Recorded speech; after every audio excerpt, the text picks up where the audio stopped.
Students, I welcome all of you again on my YouTube channel Ubaid Zargar। जैसा आपको पता है कि हम 11th क्लास इकोनॉमिक्स को कंप्लीट करने की कोशिश कर रहे हैं।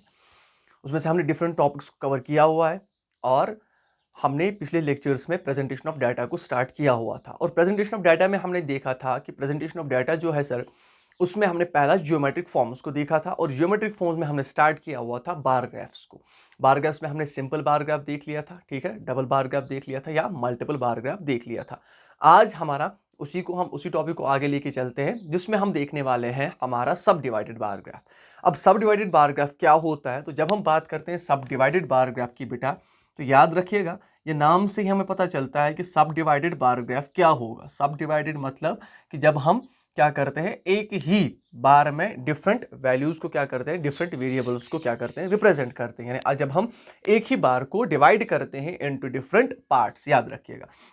अब सब डिवाइडेड बार ग्राफ में आपको एक चीज याद रखनी है कि सब डिवाइडेड बार ग्राफ क्या करता है, ये टोटल वैल्यू भी रिप्रेजेंट करता है, याद रखिएगा, ये टोटल वैल्यू भी रिप्रेजेंट करता है और साथ में सेक्शंस यानी जो भी ये वेरिएबल्स के सेक्शंस हैं उनको भी रिप्रेजेंट करता है। तो आप बोल सकते हैं सिंपली सब divided bar graph is that graphical representation which gives us the idea about total value and the sections of the variable। ठीक है, ये हम साथ लिख सकते हैं। और साथ में याद रखना है कि जो भी हम सब डिवाइडेड बार ग्राफ में अलग अलग सेक्शंस करेंगे वो डिफरेंट कलर से, डिफरेंट शेड से क्या करने पड़ेंगे, रिप्रेजेंट करने पड़ेंगे। तो वैसे ही तो क्वेश्चन मैंने यहाँ पे लिख के रखा हुआ है इसका कि सब डिवाइडेड बार ग्राफ हम कैसे बनाते हैं, उसका क्वेश्चन मैंने यहाँ पे लिखा हुआ है। यानी क्वेश्चन ऐसे है, आपकी बुक में भी ये क्वेश्चन है कि ईयर ये है, ठीक है, इन सालों में इतनी हाइड्रो इलेक्ट्रिसिटी जनरेट हुई है, थर्मल इलेक्ट्रिसिटी जनरेट हुई है और टोटल प्रोडक्शन मैंने किया हुआ है। इसीलिए मैंने बोला था कि सब डिवाइडेड बार ग्राफ जो होता है बेटा, वो टोटल प्रोडक्ट, टोटल वैल्यू भी हमें दिखाता है और सेक्शंस भी दिखाता है, याद रखिएगा। अब इसको रिप्रेजेंट कैसे करना है बेटा, तो मैंने आपको दिखाया था कि एक्स एक्सीज वाई एक्सीज हमें बनानी है, ठीक है। ये हुआ इसका ओरिजिन। इस साइड में हम ईयर को क्या करेंगे, रिप्रेजेंट करेंगे और इस साइड में इलेक्ट्रिसिटी को रिप्रेजेंट करेंगे, टोटल इलेक्ट्रिसिटी को। यानी इसमें दोनों आएंगे, थर्मल इलेक्ट्रिसिटी भी और हाइड्रो इलेक्ट्रिसिटी भी। ये बात याद रखिएगा, दोनों पार्ट जो है वो इसी साइड में क्या होंगे, रिप्रेजेंट होंगे। अब हमारा जो पहला साल है बेटा, पहले साल को देख ले 2011 2012, ठीक है। लेकिन पहले यहाँ से आपको रिप्रेजेंट करना है कि आप किस हिसाब से अपने वेरिएबल्स की हाइट लेंगे या डिफरेंस कितना रखेंगे, आपको अपनी मर्जी तक, अपनी मर्जी है आपकी। तो टोटल कितना है मेरे पास, सबसे हाईएस्ट नंबर मेरे पास 140 है। तो अपने पेज के हिसाब से, ठीक है, मैं क्या कर रहा हूँ, 20 ले रहा हूँ, 20 40 60 80 100 120 140 ऐसे मैंने ले लिया, ठीक है। अब ऐसे ही मैं रिप्रेजेंट करूंगा हाइड्रो इलेक्ट्रिसिटी को भी और थर्मल इलेक्ट्रिसिटी को भी। पहला साल जो मेरा है बेटा वो है 2011 2012, 11 12। तो 11 12 में टोटल प्रोडक्शन कितनी है, वो है 110। इट मींस ये रहा मेरा 110। लेकिन मैंने आपको बोला था कि जब हम ओरिजिन से स्टार्ट करते हैं बार्स को रिप्रेजेंट करना, तो बार्स को रिप्रेजेंट करने के लिए हम क्या करते हैं, बार्स को रिप्रेजेंट करने के लिए हम पहले, यानी जो हमारे बार ग्राफ्स होते हैं उनमें पहले हम क्या डालते हैं, यहाँ पे थोड़ी सी जगह होती है। बहुत सारी बुक्स में आप ऐसे भी देखोगे इसको, ऐसे और फिर ऐसे, ठीक है। यानी यहाँ पे क्या होता है, यहाँ पे थोड़ा सा गैप रखा जाता है। गैप क्यों रखा जाता है, ठीक है, वो इसलिए ताकि बार ग्राफ्स अच्छी तरह रिप्रेजेंट हो सकें और पता चल सके आराम से। अब बात करें हम यहाँ पे, तो 46 64 दैट्स इक्वल टू 110। इसका मतलब 110 हमारे पास टोटल प्रोडक्शन है इलेक्ट्रिसिटी की 2011 2012 में। अब 2011 2012 में जब इतनी प्रोडक्शन है तो इसको मुझे रिप्रेजेंट करने के लिए बार को बनाना है।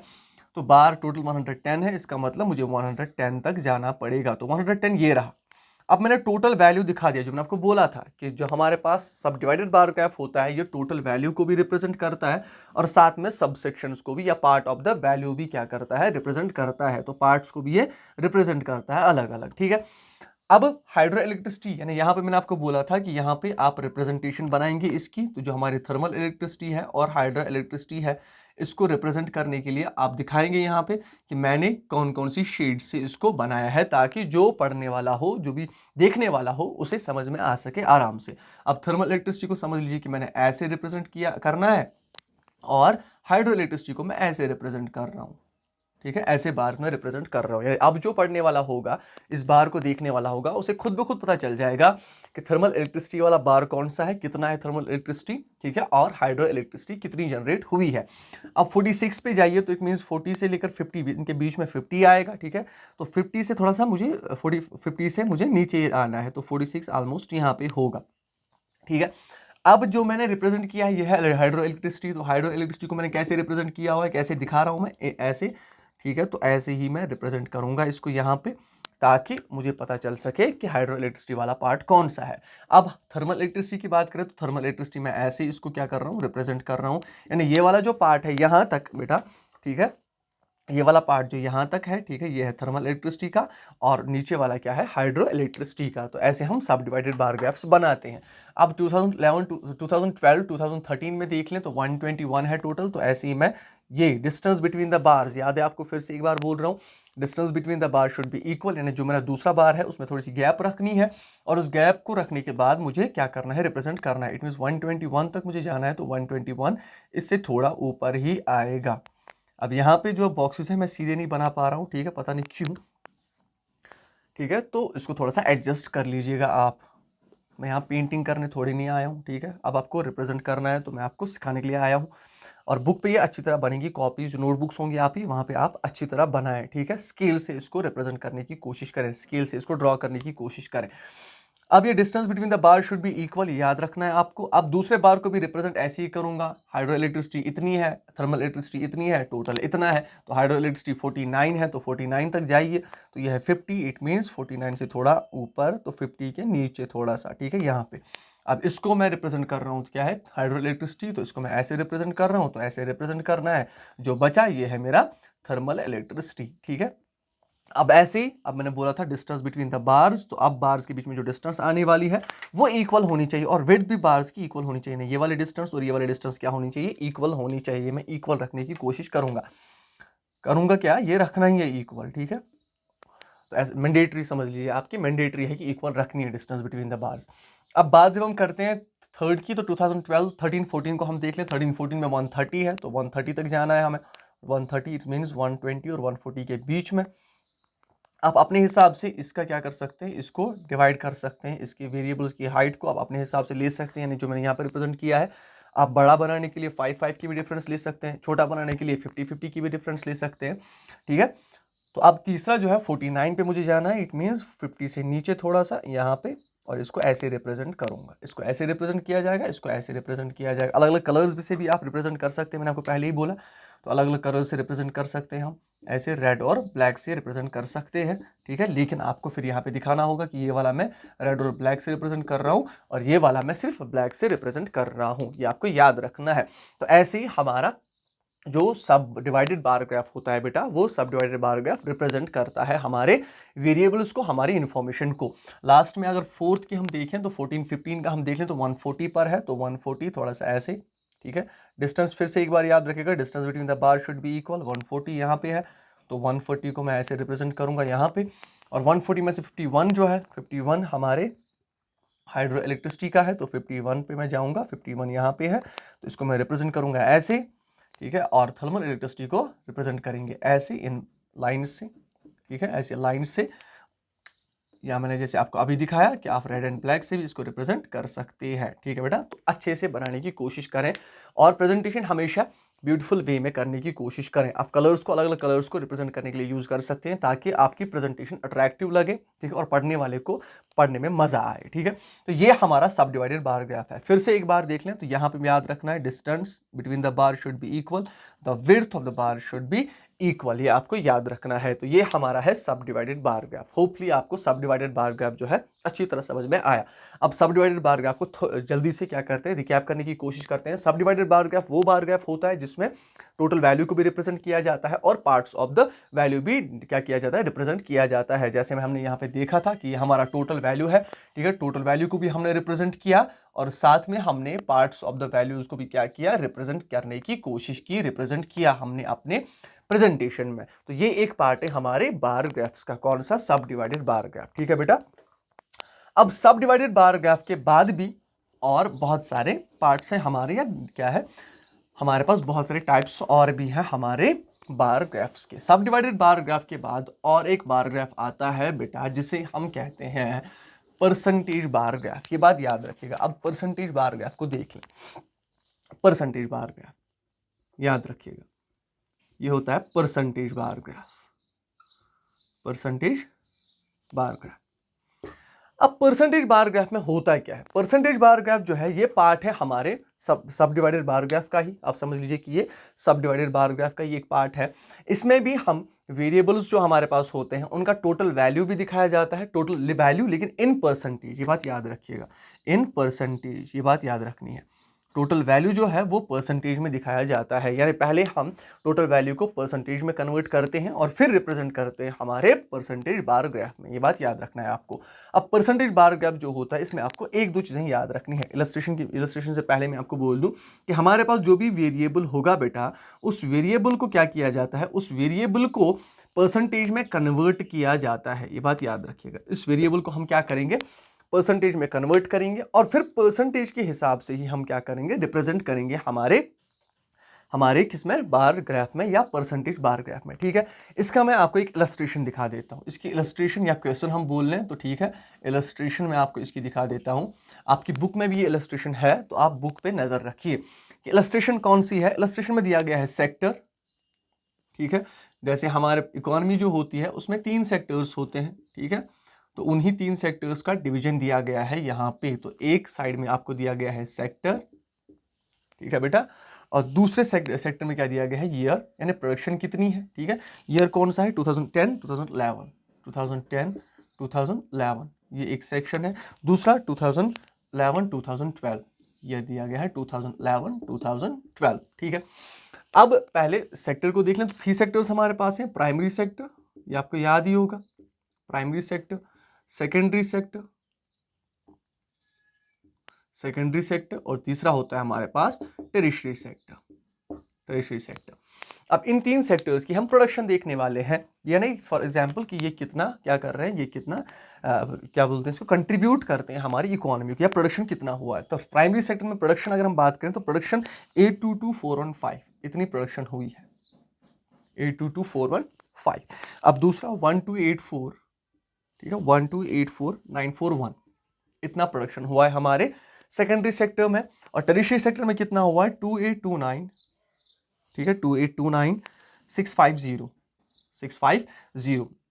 मैंने आपको बोला था कि सब डिवाइडेड बार ग्राफ जो होता है, या जिसे हम परसेंटेज बार ग्राफ जो होता है हमारा बेटा, वो परसेंटेज बार ग्राफ भी सब डिवाइडेड बार ग्राफ की तरह ही काम करता है। लेकिन सिर्फ यहाँ पे एक चीज आपको एक्स्ट्रा याद रखनी है कि ये परसेंटेज में पहले कन्वर्ट करता है चीजों को। हम यहाँ पे वेरिएबल्स को कन्वर्ट करते हैं इनटू परसेंटेज, उसके बाद रिप्रेजेंट करते हैं। ठीक है, अब यहाँ पे टोटल है, क्योंकि मुझे क्या करना है, परसेंटेज में कन्वर्ट करना है। तो टोटल में आप देखेंगे पहले इसका टोटल कितना आता है, वो आता है 4937,006 ऐसे इसका आता है। ठीक है, और इसका टोटल कितना आता है बेटा, पहले लिख तो लें, 847,744, ठीक है, 1334,249 ऐसे। ठीक है, और 30615 इसका टोटल कितना आता है, 5243,582, ये इसका टोटल आता है बेटा। ठीक है, अब क्वेश्चन क्या दिया गया है कि आपको क्या दिया गया है, आपको दिया गया है कि प्राइमरी सेक्टर, सेकेंडरी सेक्टर और टेरिशरी सेक्टर कितना कंट्रीब्यूट कर रहा है, यानी प्रोडक्शन कितनी हुई है। ठीक है, और नीचे लिखा गया होगा क्वेश्चन कि present this information in the percentage bar graph. ठीक है, तो परसेंटेज बार ग्राफ में आपको इसे रिप्रेजेंट करना है। अब अगर परसेंटेज बार ग्राफ में रिप्रेजेंट करने का ना लिखा होगा, ये बात याद रखिएगा, अगर उसने ये नहीं लिखा हो कि कौन से बार ग्राफ में इसे रिप्रेजेंट करना है, ठीक है, तो आप इसे किसी भी बार ग्राफ से क्या कर सकते हैं, रिप्रेजेंट कर सकते हैं। लेकिन अगर उसने क्वेश्चन में यही लिखा हो कि आपको इसे सिर्फ परसेंटेज बार ग्राफ में रिप्रेजेंट करना है, तो आपको परसेंटेज बार ग्राफ में ही क्या करना पड़ेगा, रिप्रेजेंट करना पड़ेगा, वरना ये इंफॉर्मेशन हर किसी बार ग्राफ में रिप्रेजेंट की जा सकती है। तो कोई जब क्वेश्चन अच्छी तरह पढ़िएगा कि पहले देखिएगा कि क्वेश्चन पूछ क्या रहा है असल में।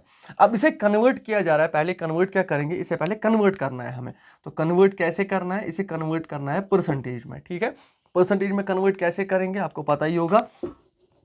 ठीक है, यहाँ पे मैं आप दिखा दूँ आपको कि परसेंटेज में इसको कन्वर्ट कैसे करेंगे। तो हमारे पास जो भी है ऐसे पार्ट है, ठीक है, परसेंटेज में इसको कन्वर्ट करते हैं। तो प्राइमरी जो है हमारे पास, प्राइमरी ये है सेक्टर हमारा, ठीक है, ये हो गया प्राइमरी सेक्टर, ये हो गया टेरिशरी सेकेंडरी सेक्टर, और ये हो गया हमारा टेरिशरी सेक्टर। इसको परसेंटेज में कन्वर्ट कीजिए। परसेंटेज में कन्वर्ट करने के लिए क्या करना पड़ता है हमें, आपको पता ही होगा। ठीक है, 8222415 डिवाइडेड बाई दिस इंटू 100, ठीक है, ऐसे ही करना पड़ेगा हमें। यानी ऐसे आप देख लेते हैं 8222415 डिवाइडेड बाई टोटल यानी 4937006 इंटू 100 परसेंटेज में क्या करना पड़ता है, इंटू 100 करना पड़ता है, यानी मल्टीप्लाई 100 से करना पड़ेगा आपको। यानी आप कह सकते हैं कि हमारे पास जो नंबर है variable divided by total into 100 ऐसे परसेंटेज में कन्वर्ट होगा। अब यहाँ पे मैं कन्वर्ट नहीं करूँगा ज़्यादा, क्योंकि ये फिर वीडियो बड़ा बन जाएगा, तो आपको जल्दी समझ में आ जाएगा और आप घर में इसको अच्छी तरह करेंगे, ठीक है। ये आपका होमवर्क है कि आप इसे खुद परसेंटेज में कन्वर्ट करें। और दूसरा क्या हमारे पास, सेक्टर के बाद हमारे पास है ईयर 2011 2012, ठीक है। इसमें प्रोडक्शन कितनी है, तो मैं लिख रहा हूँ यहाँ पे कि परसेंटेज। अब मैं परसेंटेज डायरेक्टली लिखूंगा, अब मैं ये नहीं लिखूंगा। परसेंटेज क्या आई है इसकी, तो प्राइमरी सेक्टर की आई है 16.66, ठीक है। इसकी आई है 26.03 और इसकी कितनी आई है 57.31। अब टोटल की बात करें तो टोटल परसेंटेज में 100 आना चाहिए, तो यहाँ पे 100 आ रहा है हमारा, ठीक है। ऐसे ही दूसरे ईयर का भी देख लें, तो ये दूसरे ईयर क्या है हमारे पास, दूसरा ईयर है 2000, ये था 2010-11 का, ये था 11-12 का, ठीक है। इसकी परसेंटेज कितनी आती है बेटा, इसकी परसेंटेज आती है 16.17, 25.45, 58.38। इसका भी कितना आता है 100। लेकिन एक चीज आपको यहाँ पे याद रखनी है, आप याद क्या रखना है बेटा, याद आपको ये रखना है यहाँ पे कि हमें इसकी क्यूमुलेटिव फ्रीक्वेंसी भी बनानी होगी। क्यूमुलेटिव फ्रीक्वेंसी इसलिए क्योंकि हम क्या करने वाले हैं, हम क्यूमुलेटिव फ्रीक्वेंसी या क्यूमुलेटिव परसेंटेज से हम कह सकते हैं। यहाँ पे क्यूमुलेटिव परसेंटेज ईयर में जो है, इसमें हम परसेंटेज लिखेंगे ऊपर ताकि याद रहे। अब इसे क्यूमुलेट करें, यानी सम करें, ठीक है। तो इन दोनों को जब हम सम करते हैं तो क्यूमुलेटिव हम कह सकते हैं क्यूमुलेटिव परसेंटेज 2010-11, यहाँ पे क्यूमुलेटिव परसेंटेज 2011 to 12, ऐसे देखना है हमें। इसका क्यूमुलेटिव कीजिए, क्यूमुलेटिव मैंने आपको बोला था पहले 16.66, ऐसे ही वापस आएगा, ठीक है। अब इन दोनों को प्लस करने, 16.66 प्लस 26.03, इन दोनों का प्लस करने के बाद कितना आता है 42.69, इतना आता है, ठीक है। इसको प्लस करें तो लास्ट में कितना आएगा 100। मैंने आपको पिछले लेक्चर में ये समझाया था कि 100 कैसे आता है यहाँ पे, ठीक है। अब इसको प्लस करें तो ये इसमें आएगा वापस 16.17 पहले, ठीक है। उसके बाद आता है इन दोनों को प्लस करके 41.62, उसके बाद आता है 58.38, इसको प्लस कीजिए तो ये भी कितना आना चाहिए 100 आना ही चाहिए हमारा, ठीक है। अब ये भी 100 आ रहा है। अब इसको रिप्रेजेंट करेंगे इन परसेंटेज बार ग्राफ, ठीक है, परसेंटेज बार ग्राफ में रिप्रेजेंट करेंगे। लेकिन अब मैं परसेंटेज के हिसाब से लूंगा, ठीक है, इजी है ना, आप परसेंटेज के हिसाब से लेना। तो यहां पे मैं इसको रिप्रेजेंट कर रहा हूं, अच्छी तरह देखिएगा। इसको एक्स एक्सीस यहाँ पे ओरिजिन, और इसको यहाँ पे वाई एक्सीस। अब एक्स एक्सीस में हम क्या लेंगे, एक्स एक्सीस में हम क्या करेंगे, एक्स एक्सीस में हम ईयर्स को लेंगे, हम एक साइड से ईयर्स को लेंगे, याद रखिएगा, यहाँ से ईयर्स को लिया जाएगा, ठीक है। और यहाँ से हम सेक्टर्स को लेंगे, ठीक है, यहाँ से सेक्टर्स को लिया जाएगा कि सेक्टर्स का कंट्रीब्यूशन कितना है। अब दोनों सेक्टर्स को जब मैंने क्यूमुलेट किया हुआ है तो 100 है, इट मीन्स कि मुझे कहाँ तक जाना है 100 तक जाना है। It means 20, 40, 60, 80, 100। ये आपकी अपनी मर्जी है, आप 10 का गैप भी ले सकती है। ये आपने 9th में सीखा होगा, 9th में आपने जब ग्राफ रिप्रेजेंटेशंस देखी होंगी, ठीक है, तो वहाँ पे आपने ग्राफ्स बनाते बनाते ये सीखा होगा कि ये हमारी अपनी मर्जी होती है हम कितना लें, लेकिन सिर्फ डिस्टेंस बराबर होनी चाहिए, ठीक है। अब जब मैं ईयर्स की बात करता हूँ तो यहाँ पे ईयर्स की जब मैं बात करूँगा, ठीक है, तो ईयर्स की बात करूँगा तो मैं थोड़ा सा बड़ा ग्राफ लूँगा, ठीक है, क्योंकि 2 ही ईयर्स है मेरे पास, तो डिस्टेंस यहाँ पे बराबर रहें या ना रहें, क्योंकि 2 ही वेरिएबल्स है मेरे पास, तो डिस्टेंस बराबर ना, डिस्टेंस जितना रखना चाहूँ मैं यहाँ पे उतनी। अगर 3 होते तो फिर ये डिस्टेंस और ये डिस्टेंस इक्वल होनी चाहिए थी। अब पहला जो है यहाँ पे 100 तक मुझे जाना ही जाना है, ठीक है। अब मैं 100 तक जा रहा हूँ यहाँ पे, ठीक है, परसेंटेज बार ग्राफ में 100 तक मैं गया। लेकिन अब मैं बात करूंगा 3 सेक्टर्स की। लेकिन यहाँ पे मैंने आपको बोला था कि 3 सेक्टर्स को आप लिख के रखेंगे कि प्राइमरी सेक्टर जो है, सेकेंडरी सेक्टर जो है, टेरिशरी सेक्टर जो है, इनको मैं कैसे रिप्रेजेंट कर रहा हूँ। प्राइमरी सेक्टर ऐसा समझ लीजिए कि प्राइमरी सेक्टर जो है आप खाली रख रहे हैं, ठीक है। सेकेंडरी सेक्टर जो है इसको आप ब्लैक ऐसे लाइन से रिप्रेजेंट कर रहे हैं, और टेरिशरी सेक्टर जो है इसको आप रेड लाइन से क्या कर रहे हैं, रिप्रेजेंट कर रहे हैं, ठीक है, रेड लाइन से रिप्रेजेंट कर रहे हैं, ठीक है। अब पहला मेरे पास क्या है, पहला मेरे पास है, ठीक है, मेरा प्राइमरी सेक्टर वो कितना है 16.66। इट मीन्स मुझे 16.66 तक जाना है। तो 16.66 जहाँ पे आता है वहाँ पे मुझे एक सेक्शन बनाना है इसका, और प्राइमरी सेक्टर को मैंने ऊपर रिप्रेजेंट किया था, मैं खाली रख रहा हूँ तो प्राइमरी सेक्टर खाली रहेगा। ठीक है, उसके बाद 42.69, तो 42.69 पे जा रहा हूँ मैं, तो यहाँ पे ऐसे, लेकिन अब रिप्रेजेंट कैसे करूँगा, इसको ऐसे रिप्रेजेंट करूँगा क्योंकि मैंने ऑलरेडी रिप्रेजेंटेशन दिखाई है कि मैं कैसे रिप्रेजेंट कर रहा हूँ इसको। और तीसरा जो मेरे पास जो बचा वो क्या है मेरे पास, वो है मेरा हमारा टेरिटरी सेक्टर। तो टेरिटरी सेक्टर को मैं ऐसे रिप्रेजेंट करूँगा। ठीक है, ऐसे रिप्रेजेंट करने वाला हूँ 26 पॉइंट ये। ठीक है, इसको मैं रिप्रेजेंट ऐसे करने वाला हूँ, इसको मैं ऐसे रिप्रेजेंट कर रहा हूँ। सॉरी, यहाँ पे एक बात याद रखिएगा, सॉरी मैंने क्यूमुलेटिव फ्रीक्वेंसी के हिसाब से नहीं, बल्कि आपको अपनी परसेंटेज के हिसाब से क्या लेना है, ग्राफ को रिप्रेजेंट करना है। इट मीन्स 26.03, तो आपको 26.03 लेना है। तो 26.03 ये वाला बार है आपका, जो बचा बाकी वो है 57.31। ठीक है, ऐसे आपको लेना है। तो ये वाला बार जो है, ये वाला बार हमारा सेकेंडरी सेक्टर वाला बार रहेगा, और ये जो है ये हमारा टेरिटरी सेक्टर वाला बार रहेगा। ये टेरिटरी सेक्टर बन गया। ठीक है, अब ऐसे ही मैं दूसरे साल को भी क्या करूंगा, रिप्रेजेंट करूंगा। तो ये यहाँ पे ईयर क्या था, 2010 2011 ऐसे। अब 2011, ठीक है, 2011 और 2012 को रिप्रेजेंट करूंगा। 2011 2012 को यहाँ पे रिप्रेजेंट करूंगा। 2011 2012 में 100 तक मुझे फिर भी ऑलमोस्ट जाना ही जाना है, 100 तक मुझे फिर भी जाना ही है। ठीक है, अब 100 तक मैं जा रहा हूँ यहाँ से। ठीक है, 100 तक मैं जा रहा हूँ। बार्स इक्वल विड्थ के होने चाहिए, फिर से एक बार याद रखिएगा, फिर से याद दिला रहा हूँ आपको। ठीक है, अब 100 तक जा रहा हूँ तो ये बार्स बराबर आने चाहिए। ठीक है, बार्स बराबर आने चाहिए। अब पहले देख लें, 16.17 है मेरा। ठीक है, तो 16.17 तक जाइए। 16 ये 0 से 20 है, तो 16.17 ऑलमोस्ट यहाँ पे आता है मेरा, तो इसको मैं खाली रखूंगा। उसके बाद 25.45, तो 25.45 कहाँ पे आता है, वो ऐसे समझ लीजिए 25.45 यहाँ आता है, उसको ऐसे कीजिए।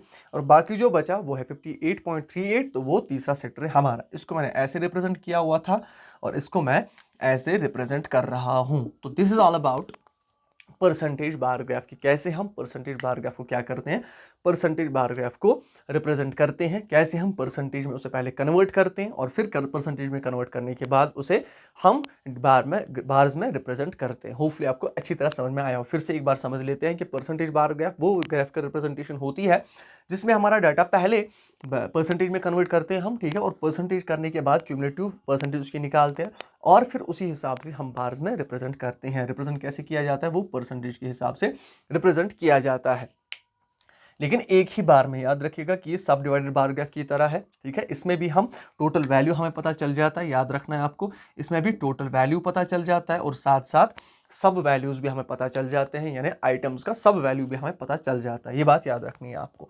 इसके बाद और एक बार ग्राफ आता है बेटा, जिसे हम कहते हैं डीविएशन बार ग्राफ। ये बात याद रखिएगा, डीविएशन बार ग्राफ। अब डीविएशन बार ग्राफ कौन सा बार ग्राफ होता है, डीविएशन बार ग्राफ भी सिंपल बार ग्राफ की तरह ही होता है, याद रखिएगा। अब डीविएशन बार ग्राफ जो होता है बेटा, deviation bar graph, deviation bar graph, ठीक है बेटा। अब डीविएशन बार ग्राफ कौन सा बार ग्राफ होता है, जब आपके वेरिएबल्स, याद रखिएगा, जो आपका वेरिएबल है, जब उसका अमाउंट, याद रखिएगा, पॉजिटिव भी दिखाया गया हो और निगेटिव भी दिखाया गया हो, यानी ये डाटा के डेविएशंस को दिखाता है। याद रखिएगा, डेविएशंस को, चाहे वो फिर पॉजिटिव डेविएशंस हो चाहे वो नेगेटिव डेविएशंस हो, यानी जब भी पॉजिटिव और नेगेटिव दोनों इंफॉर्मेशंस आपके पास हों, उसके लिए हम हमेशा यूज करते हैं डेविएशन बार ग्राफ। ठीक है, ये बात आपको याद रखनी है। अब डेविएशन बार ग्राफ आपने देखा ही होगा आपने, और ये पढ़ा भी है कि डेविएशन बार ग्राफ कैसा होता है। इसकी मैं आपको पहले इलस्ट्रेशन दिखा देता हूं, फिर हम जब बनाएंगे आपको अच्छी तरह समझ में आएगा। तो डेविएशन बार ग्राफ याद रखना है आपको कि ये रिप्रेजेंट करता है डेविएशंस इन द वेरिएबल, याद रखिएगा। अब यहाँ पे एक क्वेश्चन दिया गया आपकी बुक में कि ईयर जो है एक साल में, यानी इन सालों में इतना सेविंग्स दिखाया गया है। ठीक है, सेविंग्स या डिफिसिट दिखाया गया है, तो हम उसे रिप्रेजेंट करने वाले हैं। सेविंग्स आपको पता है ये पॉजिटिव होंगी, और डेफिसिट क्या होगा, नेगेटिव। तो इसके लिए हम क्या यूज करेंगे, डेविएशन बार ग्राफ। अब ईयर हम यहाँ पे देख लें, तो ईयर ये रहा हमारा, और ये रही सेविंग्स और डेफिसिट, आपकी बुक में भी है। ठीक है, ये बुक को देखते रहिएगा साथ साथ। ईयर 2010 दिया गया है, 2011, 2012, 2013, ठीक है। 14-15 भी दिया गया है आपकी बुक में, तो वहाँ तक हम नहीं जाएंगे, हम ज़्यादा से कम ही करने की कोशिश करेंगे, क्योंकि फिर ये वीडियो बड़ा बन जाएगा। आपको असल में समझ में आ जाना चाहिए, ठीक है। तो 30 -20 10 15 ऐसे आपको दिया गया है कि इस साल में इतना सेविंग्स हुई है, इतना डिफिसिट हुआ है, आपको इसे रिप्रेजेंट करना है। तो रिप्रेजेंट कैसे मैं करूंगा? रिप्रेजेंट करूंगा मैं डिविएशन बार ग्राफ से, ठीक है। अब डिविएशन बार ग्राफ जो होता है बेटा, डिविएशन बार ग्राफ कैसे बनाया जाता है ये आपको यहाँ पे देखना है। डिविएशन बार ग्राफ में हम निगेटिव एस्पेक्ट भी लेते हैं और पॉजिटिव एस्पेक्ट भी लेते हैं। दैट मीन्स एक्स एक्सीज, और ये हुई हमारी पॉजिटिव वाई एक्सीज, ठीक है। ये हमारी नेगेटिव वाई एक्सीज, ये आपको याद रखना है, ठीक है। और आपको पता होगा यहाँ से अगर हम जाएं तो ये हमारा सेक्शन कौन सा है? -x या x नेगेटिव जिसे हम कहते हैं, ठीक है। नेगेटिव वाला पोर्शन आता है हमारा। तो ये मुझे पढ़ाना नहीं है यहाँ पे, मुझे आपको दिखाना है डिविएशन बार ग्राफ क्या होता है। अब डिविएशन बार ग्राफ में एक साइड से हमें जरूरी लेने होंगे ईयर्स, ठीक है। अब ईयर्स आप दिखाएंगे तो ईयर्स इस साइड में आएंगे, ईयर्स हमारे, ठीक है। इस साइड में ईयर्स हम लेंगे और इस साइड में हमारा क्या लिया जाएगा? सेविंग और डेफिसिट लिया जाएगा, ये बात याद रखिएगा। अब डेफिसिट कितना है? -20, इट मीन्स डेफिसिट में मुझे -10 -20 तक जाना है। यह है ऑरिजिन, ये हो गया 10, ये हो गया 20, ये हो गया 30, ये हो गया 40, ठीक है। ऐसे ही इतना ही है। अब यहां से आपको क्या करना है? रिप्रेजेंट करना है। तो ईयर कौन सा है? पहला 2010, 2011, ठीक है। 2010 से स्टार्ट करना है। अब यहाँ पे भी लेकिन याद रखिएगा कि बार्स के बीच में आपको क्या करना है? बार्स के बीच में आपको डिस्टेंस वैसी ही रखनी है। सिंपल बार गैप जो भी होगा, बार गैप जो भी होंगे, इनके बीच में डिस्टेंस आपको रखनी ही रखनी है। तो स्टार्ट में करूंगा यहाँ पे 2010 से। 2010 में यहाँ पे बना रहा हूँ, तो 2010 जो है, 2010 में कितनी सेविंग्स हुई है? 30। इट मीन्स 30 तक मैं एक बार बनाऊंगा, ठीक है, और रिप्रेजेंट करूंगा ऐसे इसको। लेकिन 2011 में मुझे -20 तक जाना है, तो यहाँ पे डिस्टेंस रखूंगा 2011 में, ठीक है, और -20 तक जाऊंगा और इसको ऐसे रिप्रेजेंट करूंगा। तो ये है 2011, ये है 2010, ये है 2010। अब 2012 को रिप्रेजेंट करें तो 10, लेकिन यहाँ पे डिस्टेंस रखनी है तो 10 करूंगा रिप्रेजेंट, ठीक है। 2013 को रिप्रेजेंट करना है तो 15, यहाँ पे डिस्टेंस थोड़ी सी, जितना है नहीं, डिस्टेंस जितनी भी रखी है मैंने, तो 15 तक जाना है, तो इट मीन्स 10 से ऊपर थोड़ा सा और 20 से नीचे, तो ये हुआ 10। तो इट मीन्स ये है 2012 का और ये है 2013 का। इसे हम कहते हैं डिविएशन बार ग्राफ, याद रखिएगा। तो डिविएशन बार ग्राफ क्या करता है? ये डिविएशन इन द इन्फॉर्मेशन दिखाता है हमें। ये हमें दिखाता है कि डिविएशन क्या है। ये हमें पॉजिटिव एस्पेक्ट यानी रिप्रेजेंट कर सकता है, पॉजिटिव एस्पेक्ट को भी as well as negative aspect को भी। तो याद रखना है आपको कि positive as well as negative aspect को रिप्रेजेंट करने के लिए हम डिविएशन बार ग्राफ बनाते हैं। इसे हम कहते हैं deviation bar graph, deviation bar graph, deviation bar graph, ठीक है बेटा। तो डिविएशन बार ग्राफ होपफुली आपको अच्छी तरह समझ में आया हो। इसके बाद और एक बार ग्राफ है हमारे पास, या जिसे हम कहते हैं पाई चार्ट, जो लास्ट है हमारा जियोमेट्रिक फॉर्म्स का, ठीक है। जो जियोमेट्रिक फॉर्म्स आपको पढ़नी थी, उन जियोमेट्रिक फॉर्म्स में से लास्ट में से है आपका, उसे हम कहते हैं पाई चार्ट, ठीक है। इसको अच्छी तरह समझिएगा, पाई चार्ट, ठीक है। पाई चार्ट क्या होता है? ये भी वही ग्राफिकल रिप्रेजेंटेशन है, याद रखिएगा, ग्राफिकल रिप्रेजेंटेशन। लेकिन याद रखिएगा इसे हम कह सकते हैं circular graphical representation, circular graphical representation. ऐसा समझ लीजिए कि गोल एक बनाया जाता है, उस गोल को फिर परसेंटेज बार ग्राफ में हम क्या करते थे? पाई चार्ट और परसेंटेज बार ग्राफ में से थोड़ी सी डिफरेंस है। परसेंटेज बार ग्राफ में परसेंटेज में कन्वर्ट किया जाता था, लेकिन पाई चार्ट में हम क्या करते हैं? डिग्रीज में क्या करते हैं? कन्वर्ट करते हैं। तो पाई चार्ट वो ग्राफिकल रिप्रेजेंटेशन है which converts our data into degrees, जिसमें हम डाटा को डिग्रीज में कन्वर्ट करते हैं और डिग्रीज फिर रिप्रेजेंट करते हैं एक सर्कुलर शेप में, ठीक है बेटा। अब हमारे पास ऐसे समझ लीजिए, मेरे पास एक इंफॉर्मेशन है, वो है प्राइमरी सेक्टर की, ठीक है। हमारे पास सेक्टर्स हैं, उनकी इंफॉर्मेशन है। प्राइमरी सेक्टर जो मेरे पास है, प्राइमरी सेक्टर की इंफॉर्मेशन है मेरे पास, सेकेंडरी सेक्टर की इंफॉर्मेशन है मेरे पास, और टेरिशरी सेक्टर की इंफॉर्मेशन है मेरे पास, ठीक है। इसे मुझे रिप्रेजेंट करना है, ठीक है। अब प्राइमरी सेक्टर, सेकेंडरी सेक्टर या टर्शियरी सेक्टर की इंफॉर्मेशन और डिफरेंट हमारे पास और भी आपकी बुक में दिए गए हैं। फाइनेंस एंड इंश्योरेंस का भी दिया गया है आपकी बुक में, तो जो आपकी बुक में है वो आपको दिखा रहा हूँ ताकि आपको फिर रिकैप करने में आसानी हो। फाइनेंस एंड इंश्योरेंस, ठीक है। उसके बाद और एक दिखाया गया है community and social services, community and social services, ये भी कंट्रीब्यूट करती हैं। तो कितना कंट्रीब्यूट करती हैं वो हम यहाँ पे देखने वाले हैं। अब इसको मैं जब बनाता हूं तो इसकी पहले इन्फॉर्मेशन को कलेक्ट कर लूं, तो शेयर कितना है इनका, शेयर यहाँ पे देख ले, शेयर क्या है इनका 16.12%। अब परसेंटेज में पहले दिया गया है 16.12%, ठीक है, 25.4%, ठीक है, ऐसी 27.5% और ऐसी 18.1% और लास्ट में 12.8%। तो इसको मैं देख रहा हूं, ठीक है। अब जब मुझे इसे क्या करना है, जब मुझे इसे कन्वर्ट करना है इनटू पाई चार्ट, तो पाई चार्ट जो है वो एक सर्कुलर शेप होती है, याद रखिएगा, सर्कुलर शेप होती है। अब सर्कुलर शेप को मैं परसेंटेज में कन्वर्ट कर तो नहीं सकता, ठीक है, परसेंटेज में ऑलरेडी है ही, तो परसेंटेज में मैं आसानी से कन्वर्ट नहीं कर सकता, मैं इसे क्या करता हूँ, डिग्रीज में कन्वर्ट करता हूँ, ठीक है, डिग्रीज में कन्वर्ट करता हूँ। डिग्रीज में कैसे कन्वर्ट किया जाता है वो आपको मैं दिखा दूं यहाँ पे, ठीक है।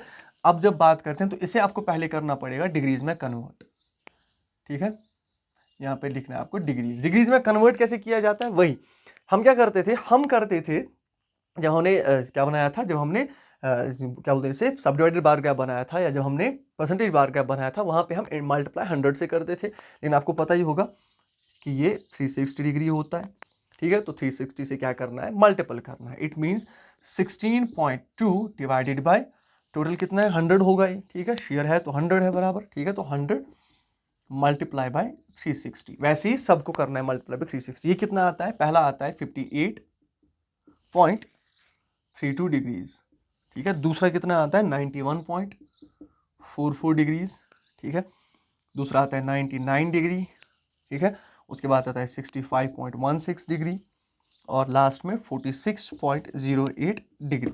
अब इसे आपको क्या करना है, रिप्रेजेंट करना है इन द सर्कुलर शेप, या हम जिसे कहते हैं पाई चार्ट, ठीक है।